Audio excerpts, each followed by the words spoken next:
بسم اللہ الرحمن الرحیم یا ایھا الذین آمنوا کتب علیکم الصیام کما کتب علی الذین من قبلکم لعلکم تتقون۔ ایمان والو،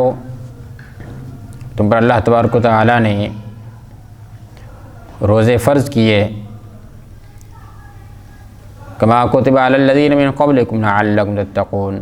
جس طرح تم سے پہلے والے قوموں پر فرض کیے گئے۔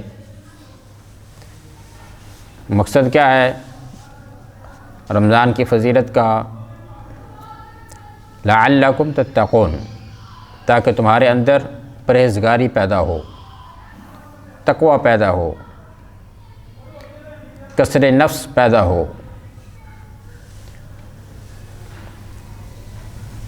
روزے تمام امتوں میں رہے ہیں، ان کے اوقات، ان کی تعداد مختلف رہی ہے۔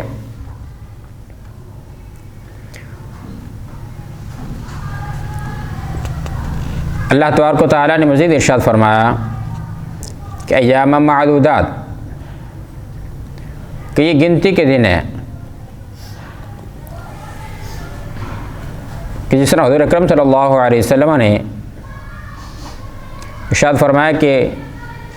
چاند دیکھ کر روزہ رکھو۔ چاند یا تو 29 کا ہوتا ہے یا 30 کا ہوتا ہے۔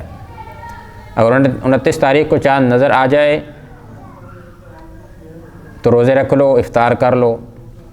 اگر نہ آئے تو پھر 30 کی گنتی کو پورا کرو۔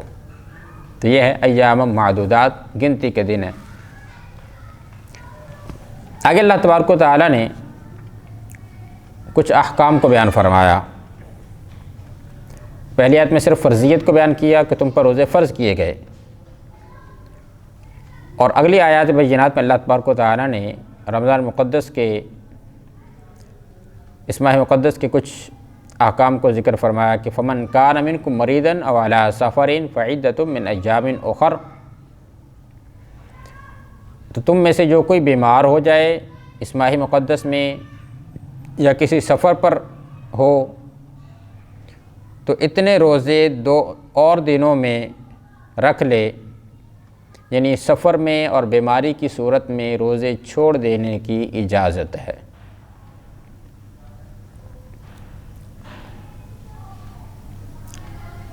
اور لیکن ان کی قضا بعد میں لازم ہوگی۔ فرمایا کہ وَعَلَى الَّذِينَ يُطِيقُونَهُ فِدْيَةٌ طَعَامُ مِسْكِينٍ، اور جنہیں اس کی طاقت نہ ہو، یعنی جو اتنا مریض ہے، اتنا بوڑھا ہو چکا ہے کہ اسے صحت یاب ہونے کی امید ہی نہیں باقی رہی، اسے کہتے ہیں شیخ فانی۔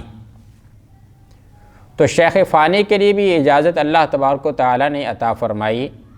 کہ وہ بھی روزے چھوڑ دے، لیکن اپنے ہر روزے کے بدلے میں ایک فدیہ ادا کرے، یعنی ایک مسکین کو صدقہ فطر کے برابر فدیہ کی رقم جو ہے وہ ادا کرے۔ تو یہ تو ہے اجازت، لیکن اللہ تبارک و تعالیٰ ارشاد فرماتا ہے کہ فمن تطوع خیرا فہو خیر لہ، تو جو اپنی طرف سے نیکی زیادہ کرے، یعنی فدیہ تو ہے ایک مسکین کو کھانا کھلانا، لیکن اگر کوئی اپنی طرف سے زیادہ ادا کرتا ہے تو اللہ فرماتا ہے کہ وہ اس کے لیے بہتر ہے۔ وَأَن تَصُومُوا خَيْرٌ لَكُمْ إِن كُنتُمْ تَعْلَمُونَ، اور اللہ تبارک و تعالیٰ مریض کو اور مسافر کو روزہ چھوڑنے کی اجازت تو عطا فرمائی، لیکن ساتھ ہی افضلیت کو بیان فرمایا کہ اگر تم روزے رکھو، مرض کی حالت میں مرض برداشت کرتے ہو اگر روزہ رکھ لو، یا سفر کی حالت میں سفر کی تکلیف برداشت کرتے ہو روزہ رکھ لو، تو اللہ فرماتا ہے کہ وَأَن تَصُومُوا خَيْرٌ لَكُمْ، اگر تم روزے رکھ لو گے تو یہ تمہارے حق میں زیادہ خیر کا باعث ہوگا، ان کنتم تعلمون، اگر تم جان لو۔ اور آگے اللہ تبارک و تعالیٰ نے رمضان مبارک کی شان کو بیان فرمایا کہ وہ ماہ مقدس ہے کہ جس میں قرآن کا نزول ہوا۔ شہر رمضان الذی انزل فیہ القرآن ھدی للناس وبینات من الہدی والفرقان، اور رمضان کا مہینہ جس میں قرآن اترا، لوگوں کے لیے ہدایت، رہنمائی اور فیصلہ کی روشن باتیں، یعنی وہ قرآن کہ جو ہدایت لے کر آیا، رہنمائی لے کر آیا اور روشن باتیں لے کر آیا، اس کا نزول اللہ نے رمضان مقدس کی رات میں نازل فرمایا۔ تو اس میں چند قول ہیں کہ ماہ مقدس میں یہ لوح محفوظ سے آسمان دنیا کی طرف اس کا نزول ہوا، پھر بیت العزت میں یہ رہا، اور یہاں سے پھر اللہ تبارک و تعالی وقتاً فوقتاً بتقاضائے حکمت یہاں سے پھر جبریل امین کو عطا فرماتے رہے اور یہ حضور کی طرف نازل ہوتا رہا۔ اس طرح 23 سال کے عرصہ میں اس قرآن مجید فرقان حمید کی تکمیل ہوئی۔ اور فمن شہد منکم الشہر فلیصم، اگر اللہ تبارک و تعالی نے دوبارہ اس ماہ مقدس کی اہمیت کو بیان فرمایا کہ جو اس رمضان کو پالے، جس کی زندگی میں رمضان آ جائے تو اس کے لیے لازم ہے فلیصمہ، تو وہ اس ماہ مقدس کے روزے رکھے۔ اور ومن کان مریضا علی سفر فعدۃ من ایام اخر، اور جو بیمار ہو یا سفر میں ہو تو اتنے روزے اور دنوں میں رکھ لے۔ یرید اللہ بکم الیسر ولا یرید بکم العسر، اللہ تبارک و تعالیٰ تمہارے لیے آسانی چاہتا ہے، تم پر تنگی نہیں چاہتا۔ اور وَلِتُكْمِلُوا الْعِدَّةَ وَلِتُكَبِّرُوا اللَّهَ عَلَىٰ مَا هَدَاكُمْ وَلَعَلَّكُمْ تَشْكُرُونَ، اور اس لیے کہ تم گنتی پوری کرو، یعنی جتنے روزے تم سے چھوٹ گئے اس گنتی کو تم بعد میں رکھ کر پورا کر لو، اور اللہ کی بڑائی بولو اس پر کہ اس نے تمہیں ہدایت دی، اور کہیں تم شکر گزار بن جاؤ، اللہ کے شکر کرنے والے بندے بن جاؤ۔ اور آگے اللہ تبارک و تعالیٰ نے ایمان والوں کے ایک سوال کے جواب میں یہ جواب ارشاد فرمایا کہ کچھ صحابہ کرام رضوان اللہ تعالیٰ علیہم اجمعین عشق الہی میں اس قدر آگے بڑھے کہ حضور علیہ السلام سے اللہ تبارک و تعالیٰ کا مقام پوچھا، اور رسول اللہ صلی اللہ علیہ وسلم سے پوچھا کہ ہمارا رب کہاں پر ہے، تو اللہ تبارک و تعالیٰ نے اس پر انہیں قرب کی نوید سے سرفراز فرمایا، اور بتایا گیا کہ اللہ تبارک و تعالیٰ مکان سے پاک ہے، اور جو چیز کسی سے مکانی قرب رکھتی ہو اس کے دور والے سے ضرور بعد رکھتی ہے، اور اللہ تعالیٰ سب بندوں سے قریب ہے۔ مکانی کی یہ شان نہیں ہے کہ منازل قرب میں رسائی بندہ کو اپنی غفلت دور کرنے سے میسر آتی ہے، یعنی جو بندہ کسی مکان میں ہے اور دوسرا بندہ جو دوسرے مقام پر ہے تو ان میں دوری ہے، قرب ہے، لیکن اللہ قرب سے مکان سے پاک ہے، تو اللہ ہر بندے کے قریب ہے۔ تو اللہ فرمایا کہ وَإِذَا سَأَلَكَ عِبَادِي عَنِّي فَإِنِّي قَرِيبٌ، اے محبوب جب تم سے میرے بندے میرے بارے میں پوچھیں، سوال کریں تو ان سے فرما دیں کہ فَإِنِّي قَرِيب، میں ان کے قریب ہی ہوں۔ اور اجیب دعوت الداعی اذا دعانی فلیستجیبوا لی ولیؤمنوا بی لعلہم یرشدون، اور دعا قبول کرتا ہوں اس پکارنے والے کی جب مجھے پکارے، اور انہیں چاہیے کہ میرا حکم مانیں اور مجھ پر ایمان لائیں کہ کہیں ہدایت پا جائیں۔ اور اگلے آیت مبارکہ میں اللہ تبارک و تعالیٰ نے رمضان المبارک کی کچھ شرائط کو بیان فرمایا، کچھ احکام کو بیان فرمایا کہ احل لکم لیلۃ الصیام الرفث الی نسائکم۔ رمضان المقدس کی جب ابتدا ہوئی تو اول احکام یہ تھے کہ جس طرح دن کو پابندیاں تھیں کھانے کی، پینے کی، ازواجی تعلقات قائم کرنے کی کہ یہ حرام تھے دن میں، ابتدا میں رات کو بھی یہ احکام اسی طرح تھے کہ رات کو بھی ازواجی تعلقات جائز نہیں تھے، حرام تھے۔ پھر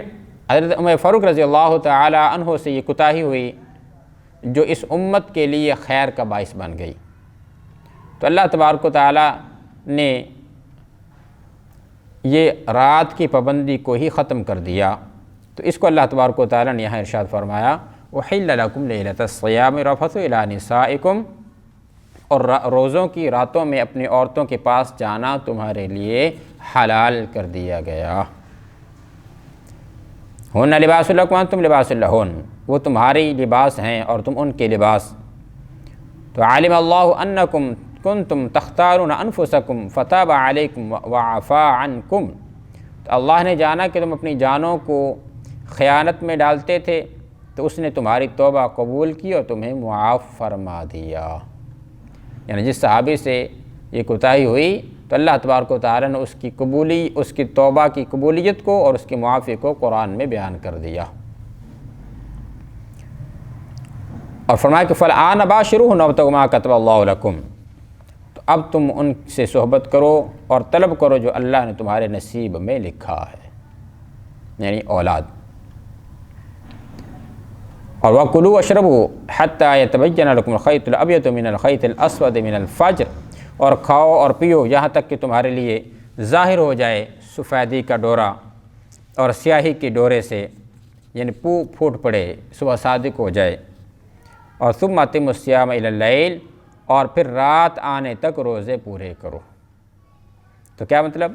مطلب یہ کہ رات کی پابندیاں ختم ہو گئیں، اب دن کی پابندیاں باقی رہیں کہ صبح صادق سے غروب آفتاب تک اب یہ پابندیاں تم پر دن میں لازم ہیں، رات کو اللہ تبارک و تعالیٰ نے تمہاری ساری پابندیوں کو ختم فرما دیا۔ اور وَلَا تُبَاشِرُوهُنَّ وَأَنْتُمْ عَاكِفُونَ فِي الْمَسَاجِدِ، یہاں اللہ تبارک و تعالیٰ نے اعتکاف کی کچھ شرائط کو بیان فرمایا کہ رمضان مقدس کے آخری 10 دنوں میں جو اعتکاف کیا جاتا ہے، تو اللہ نے فرمایا کہ اعتکاف کی حالت میں جب تم مسجد میں ہو تو اس وقت اپنے مباشرت یعنی عورتوں کو ہاتھ نہ لگاؤ، بیویوں کو شہوت کی نیت سے ان کو چھونا، بوس و کنار کرنا، ان کی صحبت اختیار کرنا یہ جائز نہیں ہے۔ وَلَا تُبَاشِرُوهُنَّ، اور عورتوں کو ہاتھ نہ لگاؤ، وَأَنْتُمْ عَاكِفُونَ فِي الْمَسَاجِدِ، جب تم مسجدوں میں اعتکاف کی حالت میں ہو۔ فرمایا کہ تِلْکَ حُدُودُ اللَّهِ فَلَا تَقْرَبُوهَا، یہ اللہ کی حدود ہیں تو ان کے قریب نہ جاؤ۔ كَذَلِكَ يُبَيِّنُ اللَّهُ آيَاتِهِ لِلنَّاسِ لَعَلَّهُمْ يَتَّقُونَ، اللہ ایسے ہی بیان کرتا ہے لوگوں سے اپنی آیتیں، کہیں انہیں پرہیزگاری مل جائے۔ تو اللہ سے دعا ہے کہ اللہ ہمیں اس ماہ مقدس کو اس کے شرائط، اس کے آداب کے ساتھ گزارنے کی توفیق عطا فرمائے۔ وآخر دعوانا الحمدللہ رب العالمین۔